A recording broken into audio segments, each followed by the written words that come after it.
మీ డబ్బు ప్రతిరోజు దాని విలువ పెరుగుతూ అట్లాగే మంత్లీ మీకు ఆ డబ్బులో నుంచి ఒక ఇన్కమ్ లాగా కూడా వస్తే బాగుంటుంది అని అందరికీ ఉంటుంది. అలాంటి ఇన్వెస్ట్మెంట్ ఆప్షన్స్ ఏమున్నాయని మనం మార్కెట్లో చూసినప్పుడు జనరల్ పబ్లిక్ అందరికీ గుర్తొచ్చే ఒక 2 ఆప్షన్స్ ఏంటి అంటే, ఒకటేమో ఫిక్స్డ్ డిపాజిట్ చేసుకుందాం, సేఫ్గా ఉంటుంది కదా మన డబ్బు బ్యాంక్లో, అలాగే ఎవ్రీ ఇయర్ ఇంట్రెస్ట్ కూడా వస్తుంది అనుకుంటారు. కొంతమంది ఏమో post office monthly savings scheme ఉంది కదా, అక్కడ పెట్టుకుంటే మంత్లీ ఇన్కమ్ వస్తుంది కదా అనుకుంటారు. కానీ ఇక్కడ అందరూ మిస్ అయ్యే ఒక లాజిక్ ఏంటి అంటే, ఈ బ్యాంక్ ఎఫ్డీలో పెట్టుకున్న, పోస్ట్ ఆఫీస్ సేవింగ్స్ స్కీమ్లో పెట్టుకున్న మీకు వచ్చే ఇంట్రెస్ట్ 6%, 7%. బట్ కానీ మీ అందరికీ తెలుసు మన నార్మల్ ధరలే అంతకంటే ఎక్కువ పెరుగుతాయి. సో అలాంటప్పుడు ఇన్ఫ్లేషన్ని కూడా మీరు బీట్ చేస్తూ మీ డబ్బు గ్రో అవుతూ, అలాగే మీకు మంత్లీ సంవత్సరం ఒకసారి కూడా కాదు, మంత్లీ ఇన్కమ్ వచ్చే ప్లాన్ ఏమన్నా ఉంది అంటే ఒక చక్కటి ప్లాన్ ఉందండి. దాన్నే సిస్టమాటిక్ విత్డ్రాల్ ప్లాన్, SWP అంటారు. ఈ వీడియోలో అసలు SWP అంటే ఏంటి, అది ఎలా వర్క్ అవుతుంది, అది ఎవరికి ఉపయోగపడుతుంది చూద్దాం.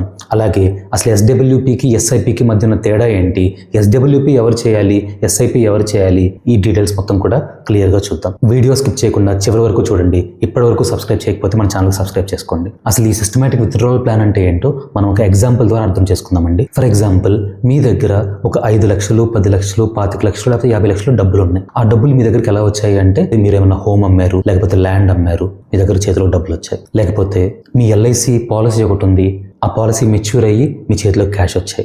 లేకపోతే మీ రిటైర్మెంట్ ఫండ్ మీ చేతిలోకి వచ్చింది. లేకపోతే మీ కంపెనీ వాళ్ళు బోనస్ ఇచ్చారు, ఒక పెద్ద మొత్తం మీ చేతిలోకి వచ్చింది. ఇలా ఒకేసారి మన చేతిలో డబ్బు వచ్చే సందర్భాలు చాలా సార్లు ఉంటాయి. అలాంటప్పుడు ఆ డబ్బుల్ని మొత్తం మనం ఇన్వెస్ట్ చేయకుండా మన ఖర్చుల కోసమే ఉపయోగపెట్టుకుంటే వెళ్ళిపోతే ఒక 2-3 సంవత్సరాల లోపలే ఎంత డబ్బు వచ్చినా సరే అది మొత్తం మనం ఖర్చు పెట్టేస్తాం. అలాగని వచ్చిన డబ్బులు మొత్తం తీసుకెళ్ళి ఇన్వెస్ట్ చేద్దామా అంటే మనకి మంత్లీ ఖర్చులు కూడా ఉంటాయి, అవి కూడా తీర్చుకోవాలి కదా.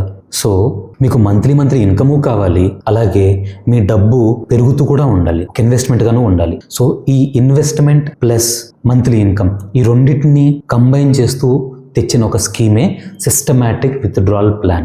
ఈ స్కీమ్లో ఏం చేస్తారు సార్ అంటే, మీ దగ్గర ఉన్న మనీ, అది 5 లక్షలు అవనివ్వండి, 10 లక్షలు అవనివ్వండి, 15 అవనివ్వండి, 50 లక్షలు అవనివ్వండి, ₹1,00,00,000 అవనివ్వండి, ఎంత అమౌంట్ అయినా సరే మీరు తీసుకెళ్ళి ఒక చక్కటి SWP ఫండ్లో ఇన్వెస్ట్ చేసుకుంటారు. SWP అంటే అది కూడా ఒక మ్యూచువల్ ఫండ్ లాంటిదే అండి. మీరు ఇన్వెస్ట్ చేసిన మనీ ప్రతిరోజు గ్రో అవుతూనే ఉంటుంది. అలాగే మీరు ఇన్వెస్ట్ చేసుకునేటప్పుడే మీకు మంత్లీ ఎంత ఇన్కమ్ కావాలో, మీరు మంత్లీ ఎంత విత్డ్రా చేసుకుందాం అనుకుంటున్నారో సిస్టమాటిక్గా ఆ అమౌంట్ కూడా సెట్ చేసుకుంటారు. ఫర్ ఎగ్జాంపుల్, మీ దగ్గర ఒక ల్యాండ్ అమ్మి ఒక 20 లక్షలు వచ్చినాయి అనుకుందాం. ఆ 20 లక్షల్ని సిస్టమాటిక్ విత్డ్రాల్ ప్లాన్లో ఇన్వెస్ట్ చేసుకున్నారు. అలాగే పెట్టుకునేటప్పుడే మీకు తెలుసు, నాకు ప్రతి నెల ఒక ₹10,000 కావాలి, ₹5,000 కావాలి నాకు ఇన్కమ్గా అని అనుకున్నారు. సో ఆ ఫండ్లో ఇన్వెస్ట్ చేసుకునే ముందే మీరు క్లియర్గా ₹5,000 మంత్లీ విత్డ్రాల్ అని పెట్టుకుంటారు. సో మీ 20 లక్షలు ఆ SWPలో పెరుగుతూనే ఉంటాయి. అలాగే మీకు ప్రతి నెల మీ బ్యాంక్ అకౌంట్లోకి ₹5,000, ₹10,000 మీరు ఎంత పెట్టుకుంటే అంత మీ బ్యాంక్ అకౌంట్లోకి ఇన్కమ్లా వస్తూనే ఉంటాయి. SWP అనేది ఇలా వర్క్ అవుతుందండి. ఈ ఆప్షన్ బెస్ట్ ఎవరికి అంటే, ఎవరికైతే వారి చేతిలోకి సడన్ గా ఒకేసారి ఎక్కువ మొత్తంలో డబ్బు వస్తాయో, మేబీ మీరు రిటైర్ అయ్యి ఉండొచ్చు, ఒకేసారి రిటైర్మెంట్ నుంచి మీకు ఫండ్ వచ్చి ఉండొచ్చు, మీ PF అమౌంట్ కానీ, గ్రాట్యుటీ అమౌంట్ కానీ, లేకపోతే మీరు ల్యాండ్ కానీ, ప్లాట్ కానీ, లేకపోతే అపార్ట్మెంట్ కానీ సేల్ చేసి ఉండొచ్చు, ఆ డబ్బులు వచ్చి ఉండొచ్చు. లేకపోతే మీ LIC పాలసీ మెచ్యూర్ అయ్యి ఆ డబ్బులు వచ్చి ఉండొచ్చు. ఇలా ఏ కారణం వల్ల సరే మీ చేతిలోకి ఒకేసారి ఎక్కువ మొత్తంలో డబ్బు వచ్చినప్పుడు ఆ డబ్బుని మీరు ఇన్వెస్ట్ చేసుకోవాలి, అలాగే నాకు ప్రతి నెల ఇన్కమ్ కూడా కావాలి అని ఎవరైతే అనుకుంటారో వాళ్ళకి SWP అనేది ఒక చక్కటి మార్గం. ముఖ్యంగా SWPలో ఎవరు ఇన్వెస్ట్ చేసుకోవాలి అంటే, ఎవరైతే మంత్లీ ఇన్కమ్ కావాలి అనుకుంటారో, అలాగే ఎవరైతే రిటైర్మెంట్ ఏజ్లో ఉంటారో వాళ్ళకి SWP అనేది చాలా చక్కటి మార్గం. ఇప్పుడు SWPకి SIPకి ఉన్న డిఫరెన్స్ చూద్దాం. ఏం లేదండి, SIP అంటేనేమో మీ దగ్గర ఉన్న డబ్బుని నెల వచ్చే డబ్బుని కొంచెం ఇన్వెస్ట్ చేసుకోవటం. అవి ఒక 10 సంవత్సరాలు, 15 సంవత్సరాలు, 20 సంవత్సరాల తర్వాత మీకు ఒక చక్కటి ఒక కార్పస్ లాగా ఉపయోగపడతాయి. అలా కాకుండా SWP అంటే ఏంటి అంటే, మీ దగ్గర ఈ రోజు డబ్బులు ఉన్నాయి, వాటిని ఇన్వెస్ట్ చేసుకుంటే ఆ డబ్బు పెరుగుతూనే ఉంటుంది. అలాగే ఆ డబ్బు నుంచి మీరు ప్రతి నెల ఇన్కమ్ కూడా విత్డ్రా చేసుకోవచ్చు. ఇది SIPకి SWPకి ఉన్న మేజర్ డిఫరెన్స్. SIP ఎవరికి సరైనది అంటే, ఎవరికి రెగ్యులర్గా ఆల్రెడీ మనీ వస్తూ ఉంటుందో, ఆ మనీలో నుంచి కొంచెం వాళ్ళ ఫ్యూచర్ రిటైర్మెంట్ కోసం సేవ్ చేసుకుందాం అనుకుంటారో వాళ్ళకి SIP అనేది సరైన మార్గం.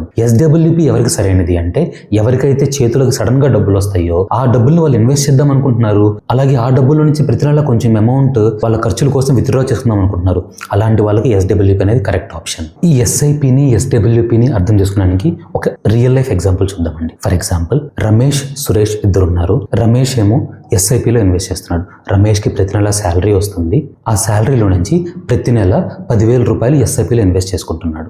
అలాగే ప్రతి సంవత్సరం కూడా తన ఎస్ఐపి అమౌంట్ని ఒక 10% పెంచుకుంటూ వెళ్తున్నాడు. ఫర్ ఎగ్జాంపుల్ రమేష్ వయసు ఈరోజు 25 సంవత్సరాలు అనుకోండి, ఒక 25 ఇయర్స్ తర్వాత, అంటే రమేష్కి 50 ఇయర్స్ వచ్చేటప్పటికి రమేష్ పెట్టుకున్న ఇన్వెస్ట్మెంట్ 25 ఇయర్స్ తర్వాత ఎంత అవుతుంది అంటే ఆల్మోస్ట్ 4 కోట్ల రూపాయలు అవుతుంది. అలాగే సురేష్ ఉన్నాడు అనుకుందాం.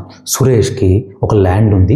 ఆ ల్యాండ్ అమ్మితే సురేష్ చేతికి 25 లక్షల రూపాయలు డబ్బులు వచ్చినాయి. ఆ 25 లక్షల రూపాయలని ఇంట్లో పెట్టుకొని దాన్ని దుబారాగా చేస్తే 2 సంవత్సరాల్లో అవి అయిపోతాయి. కానీ అలా చేయకుండా సురేష్ ఏం చేశాడంటే ఆ 25 లక్షల రూపాయలని సిస్టమేటిక్ విత్డ్రావల్ ప్లాన్లో పెట్టుకున్నాడు. తనకు ఎక్కువ ఖర్చులు లేవు, ఒక 5,000 రూపాయలు మాత్రమే ఖర్చులు ఉన్నాయి. ప్రతి నెల 5,000 రూపాయలు విత్డ్రా చేసుకుంటున్నాడు. ప్రతి నెల 25 సంవత్సరాల పాటు 5,000 రూపాయలు విత్డ్రా చేసుకున్నప్పటికీ 25 సంవత్సరాల తర్వాత సురేష్ దగ్గర ఇంకా 3.5 కోట్ల రూపాయలు డబ్బులు ఉంటాయి. తను స్టార్ట్ చేసింది 25 లక్షలతో 25 సంవత్సరాల పాటు ప్రతి నెల 5,000 రూపాయలు విత్డ్రా చేసుకున్నాడు. అయినప్పటికీ 25 సంవత్సరాల తర్వాత తన అమౌంట్ 3.5 కోట్లకి పెరిగింది. ఇది ఎస్డబ్ల్యూకి ఉన్న పవర్. ఎస్ఐపి, ఎస్డబ్ల్యూపి రెండు చాలా బెస్ట్ ఆప్షన్స్ అండి.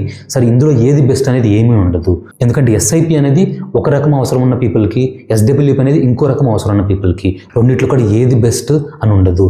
మీకు మీ అవసరం బట్టి, మీ సిచ్యువేషన్ బట్టి మీకు ఏది అవసరమో అది చూస్ చేసుకోండి. ఎందుకంటే ఈ రెండు ఆప్షన్స్ కూడా one of the best options మార్కెట్లో. ఇంకా మీకు ఏమైనా డౌట్స్ ఉంటే కామెంట్ సెక్షన్లో మెన్షన్ చేయండి. ప్రతి ఒక్క కామెంట్కి నేను ఆన్సర్ చేస్తాను. ఈ వీడియోలో మీరు ఒక కొత్త విషయం నేర్చుకున్నా లైక్ చేయండి. ఉపయోగపడుతుంది అనుకుంటే మీ ఫ్రెండ్స్కి, ఫ్యామిలీకి షేర్ చేయండి. ఇలాంటి ఎన్నో మంచి వీడియోస్ కోసం మన ఛానల్ సిఎస్ సాయి కృష్ణకి సబ్స్క్రైబ్ చేయండి. ఎందుకంటే మన ఛానల్లో మనీ ఎలా ఇన్వెస్ట్ చేసుకోవాలి, మనీ ఎలా సేవ్ చేసుకోవాలి, మనీ ఎలా ఎర్న్ చేయాలి, అలా ట్యాక్స్ ఎలా ప్లాన్ చేసుకోవాలి, ఇలాంటి ఎన్నో విషయాలు మీకోసం ఎప్పటికప్పుడు తెస్తూనే ఉంటామండి. Thank you so much for watching. CS Sai Krishna signing off.